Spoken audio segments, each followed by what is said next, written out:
So today we're doing a deep dive into a really fascinating stack of case studies. We've got USAID reports, Harvard Business Review pieces, all centered on what feels like a logistics It's the paradox. classic last mile problem, isn't it? Exactly. And the puzzle the sources all point to is this. How is it that in some of the most remote parts of East Africa, I mean, we're talking no paved roads, spotty electricity, you can almost always find a cold Coca-Cola?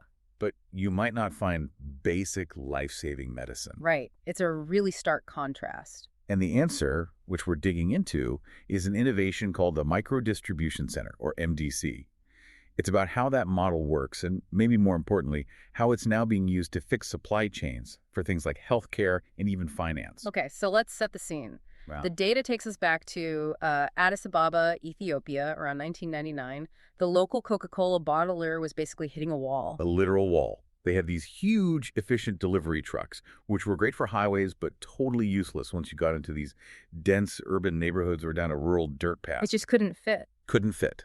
So a huge part of the market was just physically unreachable. The normal corporate move would be to just wait for the government to build better roads. But they flipped that logic.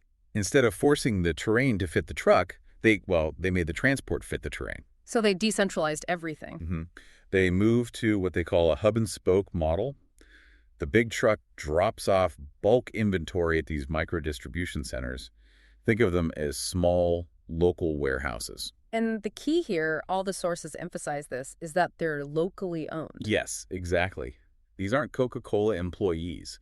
They're local entrepreneurs. Okay, so the product lands at the MDC, then what? Then the owner breaks bulk, so they split the large shipment into smaller quantities and then push it out to, say, 3, maybe 5 or 600 little kiosks in just a few kilometer radius. And this is where it gets interesting. They get it there using what the reports call terrain-appropriate transport. Which is just a great bit of corporate speak for, push carts, bicycles, tuk-tuks. I saw mentions of canoes and donkeys, too. Oh. Yeah. Anything that works where wheels won't. And the scale is just incredible. By 2008, this system was handling over 80% of all sales in East Africa. Wow. But I want to get into the economic side of it because that seems to be the secret sauce, why it's so resilient. It is. Because these are independent businesses, the incentive is already baked in. The sources say that by 2010, you had something like 3,000 MDCs creating over 13,000 jobs. And the demographics are really interesting. There was a conscious effort to get women to own these, right? Targeting 50%. They did, and the data actually backed up the strategy. The women-run MDCs often had better inventory management, better loan repayment rates. It became this reliable economic engine. And it's not stuck in the past either. It's modernizing. I saw mentors of apps like Romani for inventory and mobile money to cut down on the risks of carrying cash. Right, but the real takeaway for everyone listening, the reason this matters beyond soda, is how this model can be applied elsewhere. This is Project Last Mile. That's it. Organizations like USA and the Global Fund basically had this aha moment. They realized Coca-Cola had mapped delivery routes that governments didn't even know existed, so they started to partner up. And that Coal Life case was just brilliant. They didn't just borrow the routes, they used the actual empty space in the crates. Such a clever design hack. They saw all that dead air between the necks of the bottles and designed these little wedge-shaped anti-diarrheal kits to slide right in, free shipping for life-saving medicine. You see the same kind of logic with fintech too, like M-Pesa in Kenya. It's the exact same principle. M-Pesa doesn't need big bank branches. It just needs a dense network of trusted local agents who are often the very same shopkeepers the MDCs deliver to. It's the last mile for cash. And now agriculture is doing it with microdepots for seeds and fertilizer.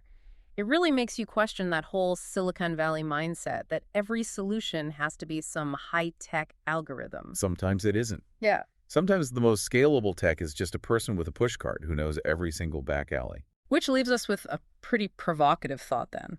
If a beverage company can solve access to the most remote corners of the world, why are essential public services still struggling so much? Exactly.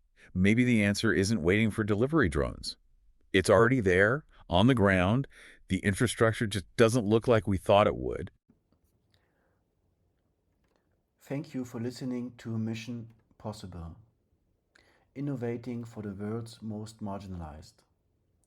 This podcast is built on the outstanding work of our students, whose curiosity and commitment drive much of the research and storytelling you hear. Each episode is grounded in academic research and shaped through close collaboration with our partners. To learn more about the research and partnerships behind this podcast, feel free to contact us. Thank you for joining.